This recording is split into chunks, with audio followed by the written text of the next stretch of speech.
Avtomobilimize 30'luktan 4 tane metan gaz olsun takılgan. Metanla probleması yok. 2018 yılda işlep çıkarılgan 204 motor Captiva avtomobili dostlar.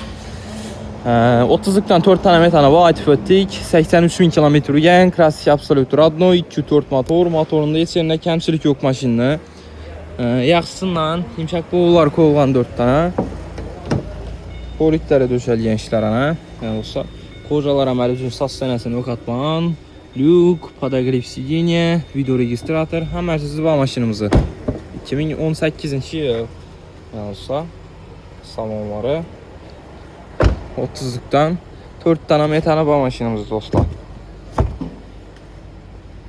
Baxası 190 milyon son. Üstündə yapısı ola qılvalar arasında. Avto kredit alan olmasazlar, gəlsizlər kredit qrafiklərlə hesablab çıxarıb paramız. Barterə işimiz, barterə maşınlarınız olsa, 2 dənə üstündən pulunu gəlsək, barterəm kılamız dostlar. Gəlib xarit qılar arasında. Kapçalarımızdan, vibralarımız köp. Gəlsizlər maşınımızın üstündə gəlsirib zor narxlara qılıb paramız. Savdalarımızdan mol tutdu.